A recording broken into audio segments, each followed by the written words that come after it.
En el centro geográfico de la nación mapuche,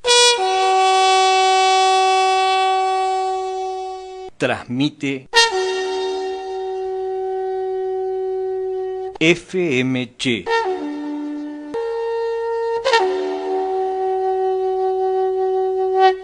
El miércoles 14 van a ser las elecciones. ¿Qué se vota? Se vota a elecciones internas para representantes al Consejo Provincial de Educación y representantes al Instituto de Seguridad Social del Neuquén. En ambas elecciones, que se hacen en forma simultánea y con una única boleta, van a determinar qué sector del sindicato o qué lista interna del sindicato va a representar a ATEN en las elecciones generales, donde después competimos contra el gobierno, que en el caso del instituto va a ser el 19 de octubre y en el caso del Consejo Provincial de Educación suponemos que en noviembre, aunque todavía no está la fecha. ¿Cuáles son las funciones de estos compañeros? Bueno, en la actualidad ya se encuentran desempeñando estos cargos en el instituto la compañera Daniela Loume, la compañera María Ibar, la compañera Liliana Obregón, que están ejerciendo cada uno en su lugar una tarea que es muy importante. Tiene que ver, por un lado, la de dar solución a las situaciones particulares que tienen cantidad de compañeros en la provincia, donde si no tenemos un representante gremial, el gobierno los deja totalmente abandonados, quedan expuestos y es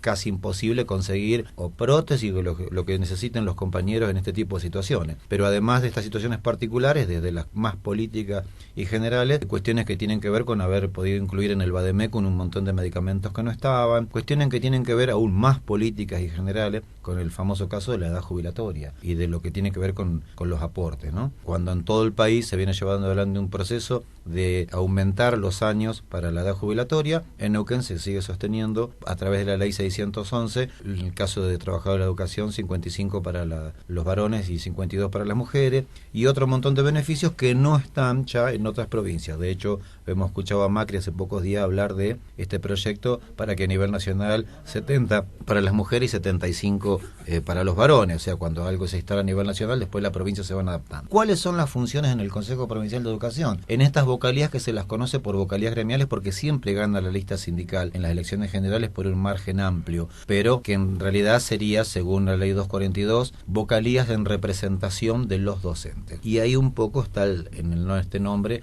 cuáles serían las funciones. La representación que tenemos los docentes en el Consejo Provincial de Educación, cada uno en sus niveles, en el nivel primario, en el nivel medio, y por supuesto la Junta de Clasificación y de Disciplina, que en el primer caso se encargan de clasificar en puntaje a todos los docentes, no se ingresa con el dedo de nadie, sino lo que ese listado determina, y la Junta de Disciplina, en caso de haber algún tipo de conflicto, alguna necesidad de investigar sobre alguna sanción, es la Junta de Disciplina la que se encarga, en este caso, de proponer la sanción para que después el cuerpo colegiado determine si va a haber sanción o no. Son casos que, como ocurre también en el instituto, en muchos casos se trata de resolver situaciones particulares, legajos, es un trabajo muy arduo, pero en muchos casos situaciones más políticas generales, donde entendemos que tienen que ser las asambleas de ATEN las que determinen, y así como las asambleas en cada uno de los lugares de trabajo, cuáles son los lineamientos a seguir por parte de estos compañeros. Y esto lo decimos con un tono crítico, porque no vemos que en la actualidad los compañeros del TEP, que son los que están ocupando estos lugares en el Consejo, hayan hecho o hayan pedido convocatorias a asamblea para resolver situaciones que están en el ámbito del CPE, y vaya si las necesitamos, ¿no? Cuando está en danza el tema de la transformación educativa, cuando estamos siendo atacados con el tema de las partidas, cuando no se cumple el acta acuerdo firmada después del último conflicto, de hecho todavía no se han recuperado los días de paro, y un montón de situaciones donde las asambleas son más que necesarias, y no vemos que estos compañeros sean propensos a depender o a llamar a esta instancia de la asamblea para que ocurra esto. FMC, comunitaria. Esto nos parece muy importante, la conformación en el cuerpo colegiado, para los compañeros por ahí que no lo conocen bien el funcionamiento. Dentro del Consejo Provincial de Educación hay 3 miembros o representantes de los docentes, un vocal por el nivel primario, otro por el medio, superior y técnico, y otro que es el vocal por la comunidad. Y después hay 4 representantes por parte del Ejecutivo, que son puestos por el el gobierno. Entonces, si bien estamos de entrada estamos en una desigualdad porque el gobierno tiene mayoría, es fundamental que existan compañeros que nos representen y que defiendan las condiciones laborales. Hoy tenemos un paro de la CTA, al cual que están enmarcados dentro de ATEN y ATE por la represión que hubo ayer en el parque industrial. Pero a su vez también este paro empalma con lo que estaba diciendo Daniel, con el incumplimiento del acta por parte del gobierno el último acuerdo salarial, donde el gobierno se comprometía a devolver los días descontados, y muchos compañeros no solamente no han recibido la devolución de los días descontados, sino que le han cargado mal los sueldos. También tenemos la situación de Chañar, la escuela 273, que los padres tuvieron que salir a cortar la ruta junto con los docentes, y ayer consiguieron un acta acuerdo para la construcción de una escuela primaria donde habían 40 chicos de primer grado que no estaban comenzando el ciclo lectivo porque no estaban dadas las condiciones, no tenían el espacio físico. Es decir, hay una serie de ataques a la educación por parte del gobierno que necesitamos compañeros que defiendan las condiciones laborales, las condiciones de trabajo y sobre todo las condiciones también previsionales. Muchos compañeros que ya están en la parte pasiva. Creemos que esta tarea no la está cumpliendo los actuales vocales porque ellos han enmarcado toda su política en una de defensa del gobierno kirchnerista. Ellos nos acusan a nosotros de ser responsables incluso del gobierno de que haya ganado Macri. Nosotros decimos que el kirchnerismo ha acompañado todas las leyes fundamentales que el macrismo necesitó. Por ejemplo, en el Congreso Nacional aprobando o apoyando la ley buitre, pero incluso el kirchnerismo también sigue siendo gobierno. No nos tenemos que ir muy lejos, tenemos que ir a Santa Cruz, donde el gobierno de Alicia Kirchner ha reprimido, no le ha pagado el sueldo a los docentes, le ha tirado la paritaria más baja de un 3%, y el año pasado tuvimos en Tierra del Fuego la kirchnerista o del Frente para la Victoria, Roxana Bertone, que tuvo un acampe, estuvo sitiada a la Casa de Gobierno por más de 100 días con una huelga de todos los estatales, no solamente de los docentes, porque se aumentó la edad jubilatoria, se redujeron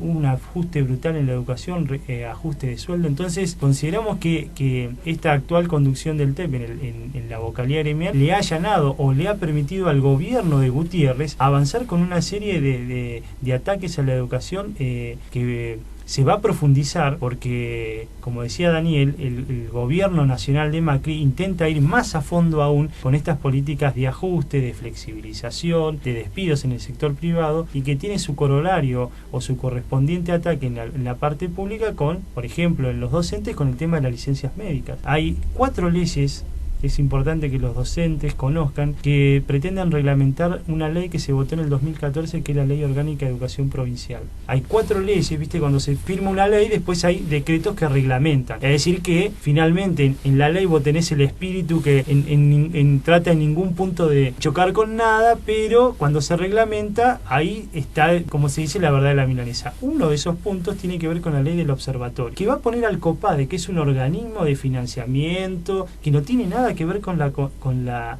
educación, a observar, es decir, a controlar la tarea docente. Y uno de los puntos centrales es el tema de las licencias docentes. Es decir, que los docentes tengan que ir a trabajar en cualquier situación, estén enfermos, hayan perdido un familiar, etcétera. Y esto no solamente es acá en Neuquén, sino que ya en Mendoza se aplicó con el ítem aula, que es el presentismo. Es decir, los docentes que no faltan tienen un plus, pero si faltan un día pierden ese presentismo. Y en Santa Fe, con la famosa tablita de enfermedades, ciertas licencias las fueron sacando. Entonces consideramos que es muy importante que los docentes voten la lista multicolor, porque es una garantía de compañeros que van a defender las condiciones laborales, previsionales y la práctica docente en el consejo. Y todo lo que implica, ¿no? Hoy hablábamos también cuando estábamos con los compañeros de las escuelas técnicas acá en la EPET 4, de la mano de esa ley se habilita, por ejemplo, para que las escuelas técnicas tiendan a vender su producción en los talleres y de esa manera solventar sus gastos, poder reemplazar en materiales y otro montón de cuestiones.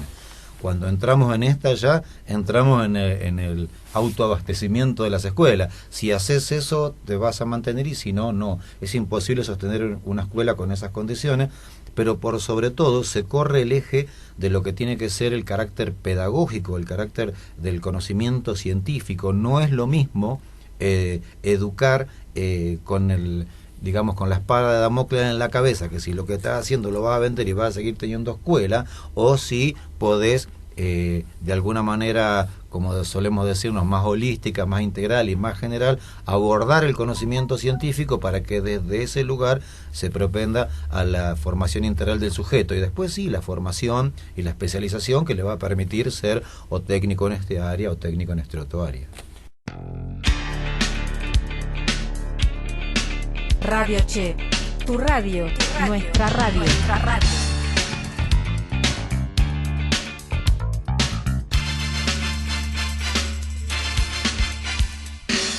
Y yo quería llegar a esto de hablar de porque vamos a una elección, somos ambas listas gremiales, uno podría decir que entonces tenemos el mismo programa, no tenemos el mismo programa, hay diferencias, por eso somos distintos y por eso compulsamos el día miércoles. Y una de las cosas que nos diferencia, y nos parece importante marcarla, tiene que ver con los salarios de los vocales que están en el Consejo Provincial de Educación. El Consejo no prevé que el vocal por el Ejecutivo tiene una categoría donde el monto de 82.000 y sea distinto el del gremial, no lo puede hacer, porque es de las máximas categorías que se encuentran para determinar el salario. Bueno, es de 82.000 pesos en bruto, de bolsillo es aproximadamente 65, 70, dependiendo de cuántos sean los descuentos para el instituto, para la obra social, y los descuentos por ganancias, cuarta categoría, ¿verdad? En estas situaciones no se da igual en todos los compañeros, por eso estamos dando un número aproximado. Pero aún así, con estos valores, los compañeros están de alguna manera muy lejos de lo que gana un compañero en la escuela. No es menor, extremadamente lejos, o se duplica o se triplica en muchos casos el monto de un compañero que estando en la escuela y va a ese lugar. Y si bien es reglamentario o es legal, a nosotros no nos parece ético. Por eso lo que hemos resuelto, todas las agrupaciones que componemos el Frente Multicolor, es, en caso de ganar, llegar a esos espacios, ganar lo mismo que cobramos en nuestros cargos de base. Por supuesto que esa diferencia no se la vamos a dar al gobierno, pero sí depositarla en un fondo donde pueda ir, por un lado, cuando hay luchas, a lo que tiene que ver con solventar el fondo de huelga, pero cuando estos procesos no lo requieren, por ejemplo, ir o a campañas de difusión o a situaciones para poder solucionar en muchos casos esta lejanía que hay entre interior y capital, donde está el Consejo Provincial de Educación, y podamos correr todos con regla un poco más pareja, porque vemos que estas inequidades se dan. Otra de las cosas que sostenemos es que hay 54 candidatos, digamos, ¿no? La lista se forma con 54 candidatos, ahí tenemos el papel y que lo demuestra. ¿Qué quiere decir? Que hay vocalías gremiales con sus suplentes, hay compañeros que van a las juntas de clasificación con sus suplentes, y que cada uno necesita, o en el caso de los vocales gremiales, asesores, y en el caso de los vocales de junta, valoradores. Nosotros entendemos que estos compañeros que cumplan la función de asesor o de valoradores tienen que ser los compañeros que están como suplentes en esta lista o en las listas, porque tenemos que decir que en la actualidad no se da siempre así. En muchos casos, cuando llegan, después, bueno, llaman al amigo o con el que más coincidencias políticas tengan, un poco a dedo, se dije, bueno, te rescato vos, te traigo de allá y te pongo acá en este lugar, y es una lógica más parecida a la del gobierno cuando acomoda a su gente. Entendemos que es mucho más legítimo un proceso donde el compañero ya pasó por una elección y donde todos los que fueron a votar tuvieron la oportunidad o de votarlo o no, porque lo vieron en esa boleta, en ese papel. No es lo mismo la situación, por eso esa es una de las propuestas que también tenemos.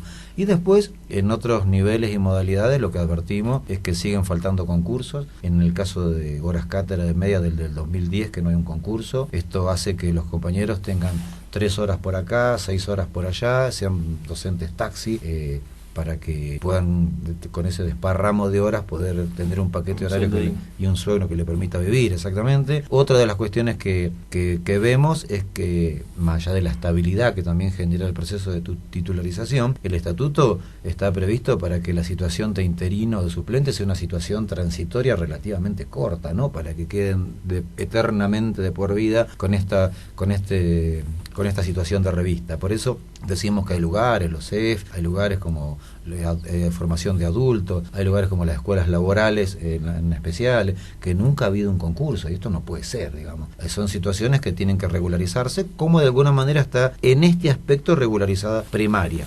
¿Cuál es la situación particular ahora hablando del otro nivel que es primaria? Y las condiciones, lo que tiene que ver con condiciones laborales, lo que tiene que ver con todo lo que ese docente se tiene que hacer cargo, sin tener dupla pedagógica, sin tener preceptor, sin tener los gabinetes psicopedagógicos, se tiene que hacer cargo, tiene que hacer de madre, de enfermera, de asistente social, de maestra, de un montón de cuestiones, con un montón de chicos, y ahora con estas nuevas disposiciones en cuanto a lo que es la educación especial, con este concepto que nosotros, el cual nosotros criticamos, nos parece que es demagogo hablar de inclusión solamente atacando a la escuela especial, vaciándola para decir no, tienen que estar todos integrados. Para nosotros acá hay una cuestión que por un lado se transforma en demagogia y por otro lado se transforma en un ataque claro para quitar y empezar a borrar las escuelas especiales. Decimos no, todos van a la misma escuela. No, por supuesto que la idea no es discriminar a nadie y el tema de la inclusión tiene digamos asedero en muchos aspectos.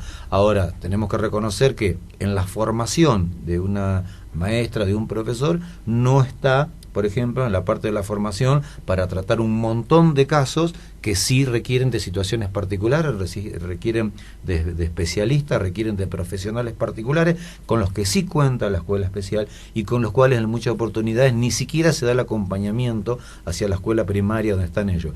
Ni siquiera se respeta el límite de dos chicos integrados por curso, sino que esos números se superan y lo que genera tener que hacer 4 o 5 planificaciones distintas dentro de un curso, ¿no? Son todas situaciones problemáticas con las cuales entendemos que desde el Consejo Provincial de Educación, con los mandatos de asamblea, es mucho más fácil llegar a encontrar y a dar una solución a esta problemática.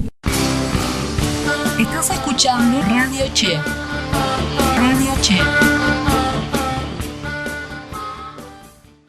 De por sí ya las condiciones en general de los trabajadores de la educación son de explotación. Si a esto se le suma que las condiciones de salario muchas veces no son dignas, aumentar la cantidad de horas cátedras en nivel medio a 42 en lugar de aumentar los salarios, es continuar con esa explotación. ¿Por qué votar al Frente Unidad Multicolor? También la mayoría tenemos una larga trayectoria en defensa de los derechos de los trabajadores, esto está comprobado. La renovación en los sindicatos también es buena de los dirigentes sindicales y los que participan dentro de tanto de las vocalías y del Consejo de Educación, que es un órgano de gobierno, y también la defensa irrestricta de la 611, no a la reforma, que abrir la reforma a la 611 implica también tocar lo que es nuestra edad jubilatoria. Creo que ya lo había dicho Daniel, pero recalcar este punto. Por ahora en Neuquén nos jubilamos a los 52 años las mujeres y a los 55 los varones, y esto con las leyes nacionales viene a que estas edades se aumenten.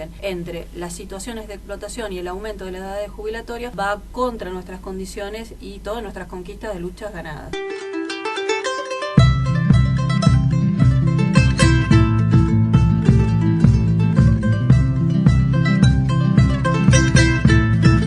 Muchas voces, muchas ideas, mucha participación. La radio comunitaria la hacemos entre todos. Sumate, participa. Vos también sos parte de la radio comunitaria. FM Che.